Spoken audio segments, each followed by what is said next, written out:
You must refuse illegal orders. No one has to carry out orders that violate the law or our Constitution. We know this is hard and that it's a difficult time to be a public servant. But whether you're serving in the CIA, The Army, Our Navy, the Air Force, your vigilance is critical. and know that we have your back.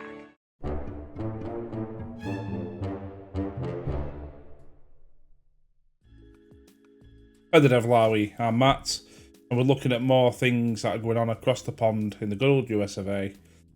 We've talked about Epstein in the last couple of days. Now it's all about Venezuela and whether the US is actually going to go to war with Venezuela. And now, apparently, Democrats are calling on military leaders and military personnel to effectively not follow orders and risk potential court martials, I suppose, would it would end in. Let's take a look. The Pentagon just issued warnings for airlines in the Caribbean, telling them to exercise extreme caution because of increased military flights. Right now, there are hundreds of U.S. Navy, Marine Corps, and Air Force jets flying among those trying to go on vacation to the islands. Whether the Trump administration actually goes to war with Venezuela is yet to be seen. But the Trump administration wants Venezuela to think we are going to go to war with them. And Democrats have a new message out today for America's troops. It's strange. It's like he's in his 30s, but trying to make him look older somehow. I don't know, bizarre. you must refuse illegal orders. No one has to carry out orders that violate the law or our Constitution. We know this is hard and that it's a difficult time to be a public servant. But whether you're serving in the CIA, The Army, Our Navy, the Air Force, your vigilance is critical. and know that we have your back.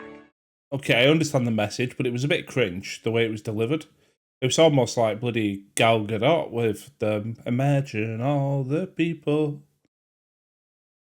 Leading the charge, as you saw, are Senators Mark Kelly and Elissa Slotkin, who evidently feel so strongly about this. And they were reading from, you could see they were reading from a teleprompter. It wasn't really a heartfelt message. You could see that they were just reading from a screen. They put out a video, but are unwilling to come on TV and discuss it tonight. We called, asked twice, and they never got back to us. With us now, NewsNation national security contributor Tracy Walder, former staff operations officer for the CIA's Counterterrorism Center for Weapons of Mass Destruction, and General Philip Breedlove, former Supreme Allied Commander. You see, the shorter the title, the more senior you are. It kind of works that way, doesn't it? I knew I would get a smile. Normally it's ladies first, but General, I want to start with you. Longer career in the military. Have you ever even seen or heard of anything like this, of members of Congress publicly talking about questioning orders? Well, I think, Leland, the last time where this was a topic of discussion was the My Lai incident during the Vietnam conflict. I was thinking, obviously, being over in the UK, but if someone said to me, when do you think this would have been a possibility that this happened previously? And I would have thought Vietnam, maybe. Where we had soldiers that Korea. that were a part of a massacre, and their defense in court was, I was ordered to do this. And that started a big debate across the years that lands us where we are now with what we teach our young officers, and then also what we talk about as senior officers are our duties under the law. If you were still the Supreme Allied Commander and this video had been put out, mixed with a time of real tension, for example, even if you weren't the Supreme Allied Commander, if you were the Southern, head of U.S. Southern Command that would be charged with an attack on Venezuela if that happened, what would you be telling your troops? So I'm really glad you asked that question, because I want to get away from the sort of political discussion that's going on now and just get back to some basic facts. The first fact is that we take an oath to the Constitution. We don't take an oath to any president or any Congress or anybody like that. Our oath is to support and defend the Constitution of the United States. The second fact that I would remind my young soldiers, sailors, airmen, and Marines about is that we have a legacy of civilian control of the military. This sets us apart from a lot of nations where if the military doesn't like what's going on, they have a little junta and they get it squared away with military force. We don't do that in our country, and we are famous for that. And then finally, I don't want to attach myself to anything being said on these films, but the bottom line is, since My Lai, the way we have interpreted this is, as a combatant, as a military officer, you are not obligated to carry out an illegal or an immoral order. Okay, so are the orders illegal? That's the bit I'm not clear about at the moment. Is what's being asked of them legal or illegal? You simply refuse the order. Right. I guess, Tracy, I'm going to get to you in a second, but I want to stay on this, General. I almost feel like Democrats are setting this up for there's going to be illegal orders, right? I mean, when you put this out there, have we seen anything that would lead us to believe that this video was necessary? Now I'm dabbling in politics, and I don't like to do that. I have not seen that, but the fact of the matter is, the training is the same anyway. Illegal, immoral, you are not bound to execute. Right, so we've not. So, fence sitters, fine, don't want to get involved in politics, but the truth of the matter is, have they been given any illegal order or any evidence of an illegal order? Fair enough. I look at this, Tracy, and I won't ask the General to weigh in on the politics, but I will ask you. Twofold. One is it's setting up the dynamic that if there's some major who doesn't like an order or doesn't feel as though it purports with their political leanings, that they then refuse it and they get a 7-figure book deal and are held out as a hero of the resistance, and they will be lauded at congressional hearings and an MSNBC contributorship. The second part, and I think the much more dangerous part, is almost an implicit threat. And I think about CIA officers overseas, a long way from home, working without a safety net. And all they have to rely on is that the United States has their back. And now you have members of Congress basically saying, we're looking for ways to not have your back. Well, like General. Well, I mean, you could basically say it is opening Pandora's box, right? You could turn around and say, I don't like that order. But I don't think you can use I don't like an order because I'm politically inclined this way or that way. Surely, as a military official, you've got to say, is this order legal? Yes, no. Then it's my duty to follow orders. And I know that's like going back to World War II, where it's like, I was just following orders for those Nazi collaborators. But at the same time, it is that video is just spurious. Going, if you don't feel like it's right, you don't feel like you should, if you don't feel like it should be an order that you could follow, just don't do it. Call on your conscience. And it's like, okay, but it is opening up Pandora's box for a real disjointed military. Imagine if a ship is in combat operations and you've got a strike group with several ships, and then one of those ships, the commander goes, I'm not sure I like this. So, yeah, basically we're pulling away, reverse course, and get us out of here. All you're doing then is giving the enemy an advantage because there's indecision in the combat arena. So that shit needs to get squared away before you enter any sort of combat situation. I don't love getting into politics, but I'll do it just for you, Leland. So, in looking at this situation, I'm actually very disappointed, to be honest with you, as a former CIA officer. Yeah. Like you mentioned, some of us don't have diplomatic immunity when we are overseas. And so a lot of times it puts us in a very uncomfortable situation to, I guess, sort of go against the grain, if you will. And I think part of Have them two just dropped off Zoom?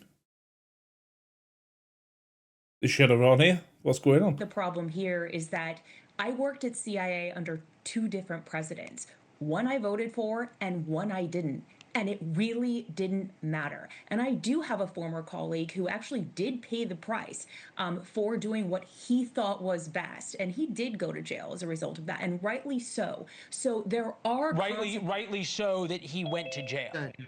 Yeah, because you might turn around and go, I don't agree with that.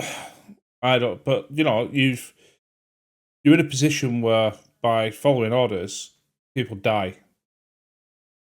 You know, you're weak. People might die. Information might get leaked. You'll weaken or destabilize the nation. End of the day, you can't pick and choose sometimes which orders you're going to follow.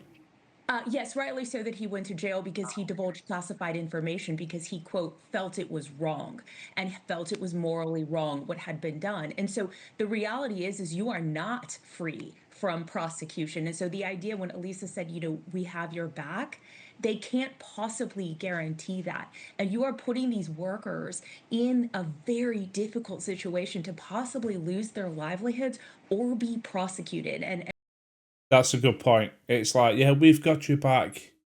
But then it's like, have you got my back when I'm getting court-martialed for not following an order? Or getting done for treason, potentially. And that really rubs me the wrong way. Yeah, I think that ding means we have the general back. I'll wait to hear from the control room on that. But this is just a little bit more of this video. Take a listen. The American people need you. We need you to stand up for our laws, our Constitution, And who we are as Americans. Don't give up. don't give up. Don't give up. Don't give up the ship. Don't give up the ship. What's that even mean? General, nowhere in that did I hear. Sorry, we're still having problems with the general's connection, but I guess Come on, General. Tracy, this goes to you too. Nowhere in that did I hear we may disagree with the president, but he is also the commander-in-chief, which is what all of these people who were military officers swore an oath to, which is the Constitution, which puts the commander-in-chief, whether you like him or not, whether you voted for him or not, in the position of president, where you don't get to not follow orders you don't like or you may disagree with.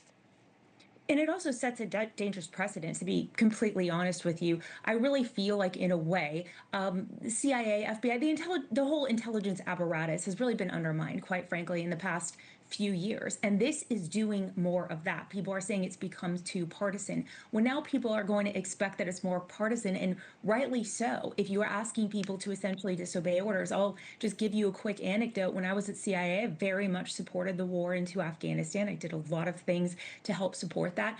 I personally did not agree with going into Iraq.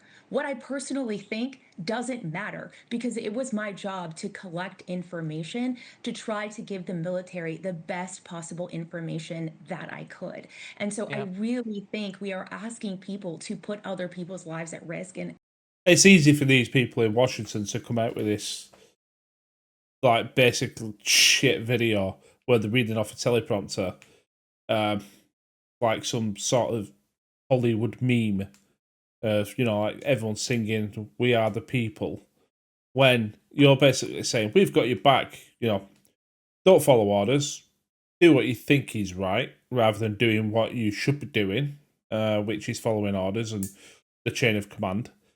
Because imagine a military that runs on that. Imagine, like, you go to war tomorrow, China, and you've got half the people going, I don't agree with it, so I'm not going to get involved. Chaos. And that's just wrong. Yeah, it's troubling, especially considering that I think they know the risks because they had signed up and served. Tracy, thank you as always. It's like, General, are you there, General? We appreciate it, and I know some of the things you've done, some of which are public, some of which are not, and I got the feeling that he had a list of questions to run through, but some of them were for the General, and I think she held her own quite well, to be honest. We appreciate it. Also, obviously, appreciate General Breedlove, who had a connection issue back, as this story shouldn't go away. I think these members of Congress owe more than just a video. Yeah, I mean, you can't send a video out like that and then decide, yeah, we're not gonna do any interviews to discuss it. Surely you would have thought, we're putting this video out, and then we should front up, come out and be open and honest. Yes, we did the video. This is what we mean, rather than just put the video out and then just hide, which is what it seems if they're not doing interviews. To talk about if they're going to, as you point out, Tracy, put people's lives at risk in so many different ways. Tracy, thank you. First wrote about this in War Notes, your chance for an inside look at the show every day. Yeah, I don't know. I don't know how to feel about that. I think everyone should follow their own conscience to a certain extent. You know, if you think something is, you've been asked to do something that's categorically illegal, then yes, I think you should be able to say, I can't do that. That is illegal. You're asking me to break the law. It's a crime. If it's just more of a moral issue and they're using, you know, don't follow illegal orders, you've got to be very clear. But it sounds to me like this, we have your back, bollocks. It's like she said there, people have gone to jail because they thought, oh yeah, I'm going to give classified information away because we think it's the right thing to do. But you have broke the law and you're going to be held accountable. And any military official who decides, I'm not going to follow that order, you've got to be damn sure that you must follow the consequences, because you're probably going to get court-martialed and look at prison time. Anyway, I'll be interested to see what more comes of this. You take care, and if you're over in the US of A, then I wish you nothing but the best. See you on the next one. Cheers.